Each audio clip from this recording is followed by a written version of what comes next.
Today we're going to introduce you to your first aid kit, your OWIE kit, and your trauma pack. Now there is a difference. I'm Tom. I'm Amy, and we teach you how to live safe. And I realized one day, I carry this trauma pack. I don't have, like, if there's just an OWIE, like a cut, a burn, a bug bite, something like that. I'm not ready with this kit. I'm ready for something real serious. More than likely, you're just gonna have to have like a first aid kit. It's important to have both. Have your OWIE kit for day-to-day stuff, which is probably the most likely thing that you're gonna use, and then have something for the more serious stuff.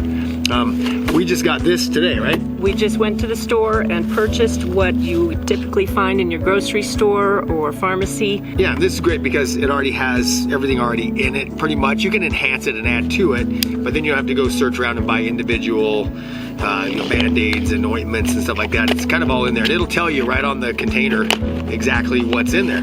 So we're gonna unbox this right now and show you what it's got in it. Nice little hinge there. It's got some instructions. We've got antibiotic ointment. Everybody's familiar with that. You gotta keep it clean. Look at all these Band-Aids.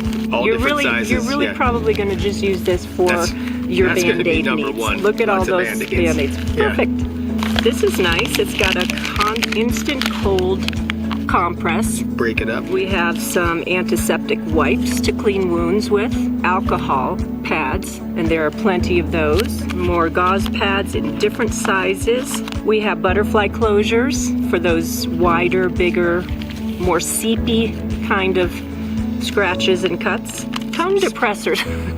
And those can be used as a splint.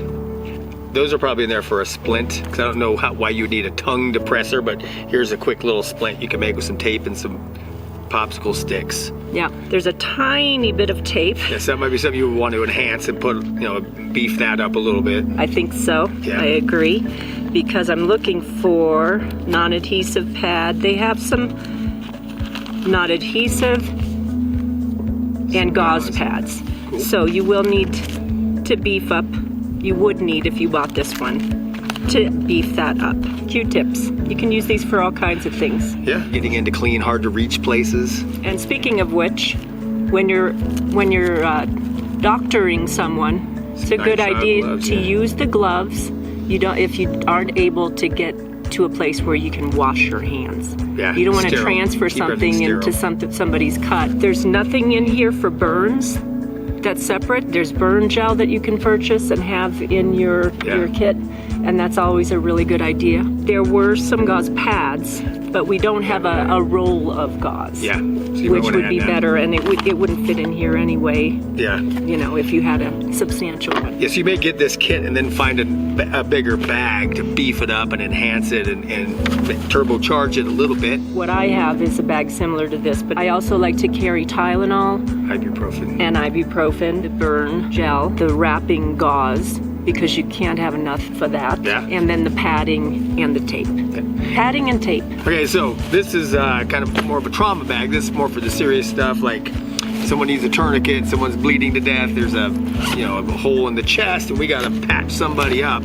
So organize your bag so you know where everything is. What I got is I got 2 hyphen chest seals. Here's the rubber gloves. Always make sure you have some kind of rubber gloves with you. For stop the bleed, we have a clotting powder, and this is some S-rolled NAR gauze. And what this is a hemostatic gauze, so you can pack wounds and it will coagulate and it'll help stop that bleeding. It's already packaged nice and airtight in here, easy to get to. Tourniquet, make sure you have 1 or 2 of these on you at all times. This is just the cat tourniquet. We also have a lot of combat dressing, just to put over wounds. And this is all treated and this is all sterile.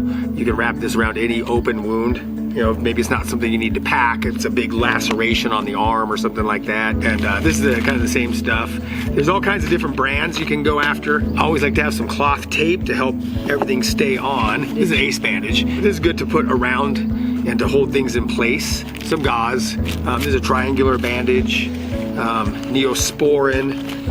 So it's some basic stuff in there. Very important to have some trauma shears because you may be cutting some clothing away. These are really great. You won't cut anybody. You get that flat edge under there, and you can cut clothing away. All kinds of different dressings and just pads, like abdominal pads and stuff. It's always good to have an extra dressing and coverage. Some of these cold packs are good to have around because you always want to keep the swelling down and keep everybody comfortable. Here's you can combine, you know, if you want to put some of your OWIE Kit stuff in your med bag. I got some ibuprofen in here. That's just a real basic trauma kit. Gauze is very important. Sterile dressing is very, very important. And then just making sure you stage it in your bag to where you know where it is. Don't just throw it in the bag so you're going and tossing through everything, trying to find it when you need it. And also make sure you update it and go through it periodically and make sure you have what you need. And if you can go and then combine your first aid kit with your trauma pack, now you got everything you need. You can treat an OWIE, or you can take care of someone who's having some real issues. It's a great idea to have it in your vehicle and take it with you. It's that kind of thing you want to keep on hand. And if you already have one, this is a good time to double check. Like Tom said, make sure you've got everything in the right pocket and you're not missing your ibuprofen because someone was using it in the car on a long car trip. We hope you'll live safe.